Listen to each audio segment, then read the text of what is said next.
Account ہے یا Twitter account, اس کو بند کرنے کی درخواست جو اسلام آباد ہائی کورٹ میں دائر کی گئی تھی، اسلام آباد ہائی کورٹ نے 4 نومبر کو اس درخواست کو سماعت کے لیے مقرر کر دیا ہے، اور درخواست کی سماعت کریں گے جسٹس ارباب محمد طاہر۔ یہ ارباب محمد طاہر بھی ویسے تو یہ ان ججوں میں شامل تھے جن ججوں نے مزاحمت شروع کی تھی، جن ججوں نے کہا تھا کہ ہم اس سسٹم کے اندر ہونے والی جو خباستیں ہیں، اس سسٹم کے اندر ہونے والی جو بدماشیاں ہیں، ہم ان بدماشیوں کو، ان خباستوں کو تسلیم نہیں کریں گے۔ لیکن بعد میں یہ جج صاحب جو ہیں، یہ پھر جس طرح باقی 26ویں آئینی ترمیم کی جو پیداوار جج ہیں، یا وہ جو جج سے زیادہ ذہنیت، 26ویں آئینی ترمیم ایک ذہنیت کا نام بن چکا ہے۔ یہ اب پہلے افراد کا نام تھا، اب یہ ذہنیت کا نام بن چکا ہے۔ وہ کیا ذہنیت ہے، ضمنی طور پہ بات کر کے پھر میں دوبارہ اس کیس کی طرف آتا ہوں۔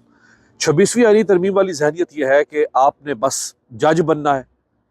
آپ نے جج رہنا ہے، اس کے لیے آپ کو آئین کو پامال کرنا پڑے تو کر دیں، آپ کو قانون کو پامال کرنا ہے تو کر دیں، آپ کو جمہوریت کی ایسی کی تیسی پھیرنی ہے تو پھیر دیں، آپ کو انسانی حقوق کی پامالی کے اوپر آنکھیں بند کرنی ہے تو بند کر دیں، ریاست کی جو اندھیر نگری ہے یا دیدہ دلیری ہے، چوپٹ راج ہے، اس کو آپ نے تسلیم کرنا ہے تو کر لیں۔